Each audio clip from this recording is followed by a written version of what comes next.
Assalamualaikum warahmatullahi wabarakatuh. Warganet yang berbahagia, kita bersyukur hidup di Indonesia sebagai negara yang merdeka, sebagai tanah air kita.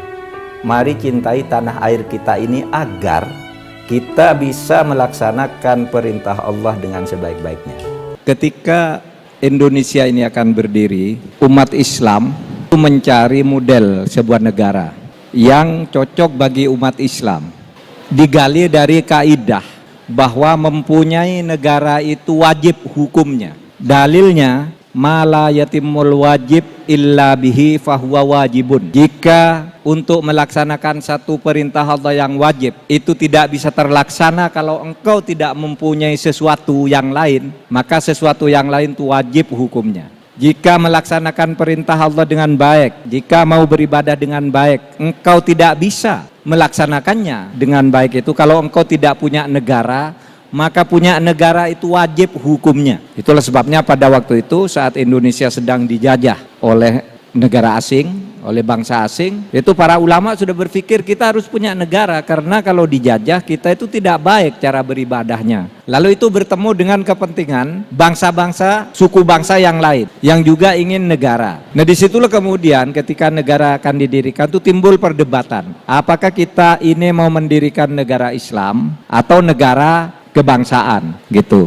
Terjadi perdebatan panjang. Pada akhirnya sesudah orang Islam, tokoh-tokoh Islam berusaha mendirikan sebuah negara yang khas Islam, yang biasanya disebut khilafah, akhirnya disepakati kita mendirikan negara kebangsaan, bukan negara sekuler, tapi bukan negara agama, yaitu negara Pancasila. Nah di dalam negara Pancasila itu yang diberlakukan oleh negara bukan hukum agama, tetapi hukum agama bisa berlaku tanpa diberlakukan oleh negara. Saudara berpuasa, itu berlaku hukum agama bagi saudara tapi tidak diberlakukan oleh negara berpuasa itu. Tapi kalau saudara mau melaksanakan puasa dengan baik, negara melindungi, negara memfasilitasi. Sehingga di sini negara memproteksi bagi pemeluk agama, bukan memberlakukan hukum agamanya. Pemberlakuan hukum agamanya itu adalah bagi kita sendiri. Kalau sadar ya laksanakan. Kalau tidak ada hukumannya oleh negara, tapi hukumannya ya dosa. Seperti ajaran agama. Sesudah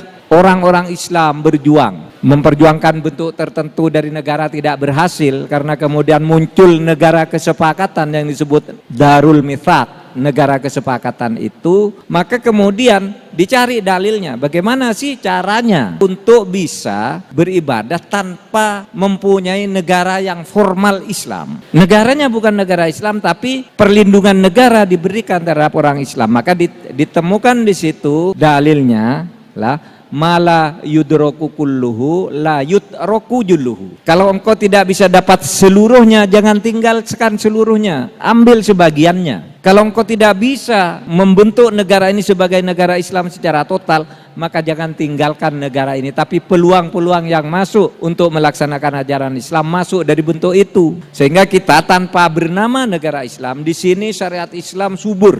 Sekarang ini Islam subur di tengah-tengah masyarakat, tumbuh sendiri. Nah itu caranya melaksanakan Islam. Jadi tidak usah ngotot-ngotot gitu. Kok kita bukan negara Islam, tidak sesuai dengan syariat? Tidak, karena yang disebut negara Islam itu sendiri bentuknya itu ada 57 sekarang ini di dunia. Negara yang penduduknya kaum muslimin sekarang ini 57 negara yang tergabung di OKI itu disebut negara kaum muslimin. Tapi bentuknya beda-beda. Karena memang bentuk itu boleh apa saja. Yang penting substansinya umat itu terlindungi untuk melaksanakan ajaran agamanya. Nah kalau kita tidak dilindungi ya kita ngelawan. Wong kita semua Islam di sini. Oleh sebab itu jangan khawatir gitu. Kok seakan-akan kita ini ditekan terus. Tidak, sebenarnya peluang untuk maju bagi umat Islam memasuki semua area-area yang tersedia di dalam sudut-sudut kita bernegara ini. Semua tersedia bagi kita. Apa yang diperjuangkan kalau gitu? Yang diperjuangkan begitu dalilnya al-ibratu fil Islam bil jauhar la bil madhar. Patokan dasar kalau engkau ingin memperjuangkan Islam, ingin berislam dengan baik, bil jauhar. Masuk ke substansinya, ndak usah simbol-simbolnya, ndak usah namanya, ndak usah undang-undang bernama Islam, negaranya Islam, benderanya Islam. Substansinya bil jauhar. Apa? Isinya apa? Isinya itu kemaslahatan umum, kebebasan beribadah, hak asasi manusia. Sehingga di situ apa yang disebut tujuan kita bernegara itu maqasidus syar'i. Maksud tujuan syara itu apa? Nah, itulah kemudian dulu para pendiri negara yang beragama Islam itu menerima konsep dasar negara kita itu adalah negara Pancasila. Kalau umat Islam pada waktu itu menolak, saya tidak mau kalau bukan negara Islam, negara ini tidak berdiri. Misalnya Muhammadiyah saja sama NU bilang, saya hanya mau negara Islam, tidak ada nih Indonesia. Tetapi karena para pemimpin kita dulu ingin kita bersatu, dan dengan cara bersatu itu tidak melanggar syarat, tidak melanggar ajaran agama, maka mereka dirikan negara kesatuan, negara kebangsaan berdasarkan Pancasila itu. Sehingga dengan demikian saya optimis masa depan Islam di Indonesia, di negara kesatuan Republik Indonesia berdasar Pancasila ini akan maju dan maju. Seperti sekarang ini, tumbuh dari bawah. Islam itu di Indonesia sekarang menurut saya tidak dikatrol dari atas, tapi tumbuh sendiri dari bawah. Karena apa? Karena begitu orang Islam diberi kesempatan menempuh pendidikan, maka di situ kemajuan akan dicapai dengan sendirinya.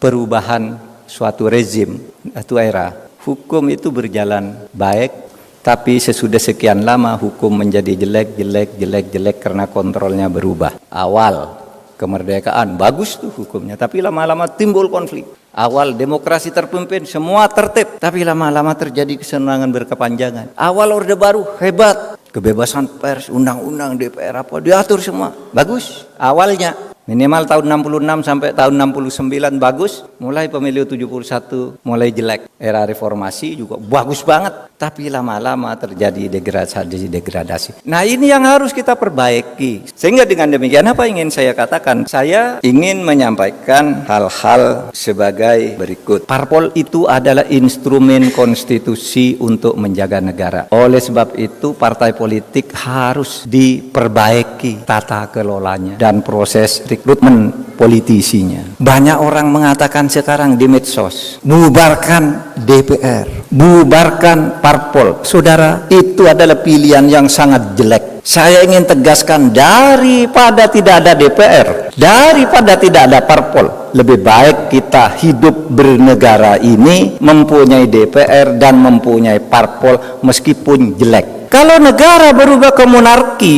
potensi kesewenang-wenangan di dalam negara apapun, kalau monarki itu potensi kesewenang-wenangannya besar, sementara masyarakat tidak punya peluang untuk mengontrol. Di dalam sejarah kebangunan khilafah Islam, itu pelanggaran dan kesewenang-wenangan luar biasa banyak terjadi. Pembunuhan terhadap ulama-ulama itu terjadi di khilafah Islam karena beda pandangan politik, memberi fatwa yang berbeda. Imam Hambali yang kita ikuti ajaran fikihnya sampai sekarang dipenjara, dianiaya karena beda pendapat dengan khalifah. Apakah anggaran dasar partai itu bisa diuji oleh Mahkamah Agung? Bisa atau tidak? Nah, ini perdebatan ya yang masuk lebih dalam daripada sekedar membaca teks undang-undang ya. Jadi kalau hanya membaca teks, ada yang bilang sama saya, ini nggak ada, itu yang diuji oleh Mahkamah Agung itu adalah peraturan perundangan di bawah undang-undang. Tuh lihat pasal 8 Undang-Undang 12 2011. Apa aja jenis peraturan perundang-undang? Nggak ada anggaran dasar partai. Saya bilang kalau begitu mah nggak perlu ada fakultas hukum, ya. Ada S1, S2, S3. Kayak balik aja zaman dulu SHD, Sekolah Hakim dan Jaksa. Itu dipokrol, ya. Ada undang-undang dibaca, diterapkan pada pesakitan di pengadilan.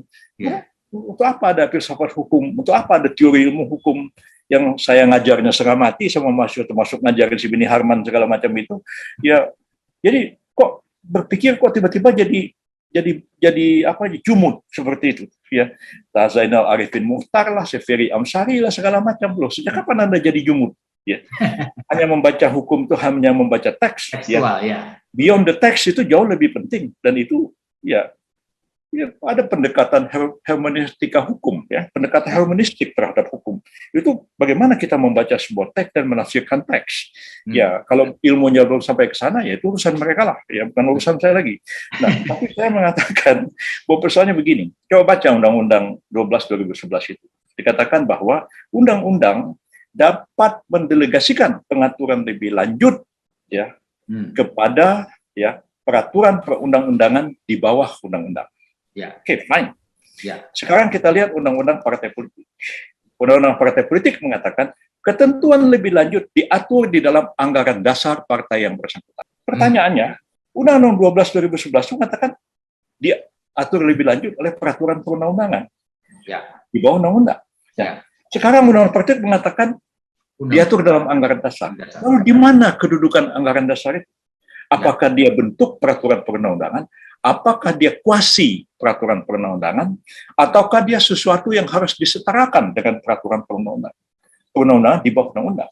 Ya. Pertanyaannya, kalau undang-undang memberikan delegasi kepada pengaturan yang lebih rendah, ya, dalam bentuk peraturan perundang-undangan di bawah undang-undang, PP, Perpres, ya, Pergub dan lain-lain, Perda, sekarang pengaturannya diserahkan kepada anggaran dasar partai politik. Kalau anggaran dasar itu isinya bertentangan dengan undang-undang, siapa yang bisa menguji? Siapa yang bisa membatalkan?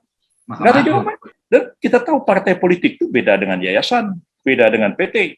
Ada orang bilang sama saya, kalau gitu nanti undang-undang PT bisa diuji. Kata bilang, uji aja. Ya. Kalau ada undang-undang PT itu merugikan para shareholder, ya, uji aja di Mahkamah Agung. Bikin satu terobosan.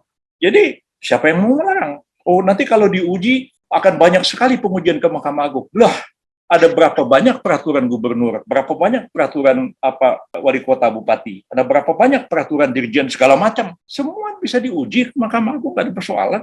Nah, jadi menurut saya, jika ada yang bertentangan dengan undang-undang, mestinya ada sesuatu yang bisa mengujinya. Nah, partai politik itu kan sangat penting kedudukannya. Partai politik itu 6 kali disebut dalam UUD 45. Ya.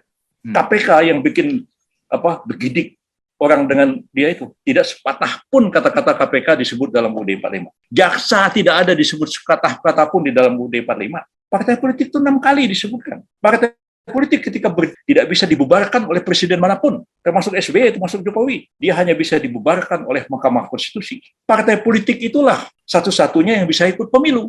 Partai politik itulah satu-satunya yang bisa mencalonkan presiden wakil presiden. Jadi partai politik itu adalah elemen sangat penting dalam penyelenggaraan negara. Nah, dia diberi amanat. Nah, kalau partai politik centang-perenang, oligarki, monolitik, nepotis di dalamnya, bagaimana partai itu mau menyelenggarakan negara ini dengan beres? Bagaimana nanti kalau partainya sendiri adalah partai diktator dan nepotis? Ya. Semoga Allah senantiasa menuntun kita di jalan yang diridhoinya. Aku qouli hadza, astaghfirullah li wa lakum. Wassalamualaikum warahmatullahi wabarakatuh.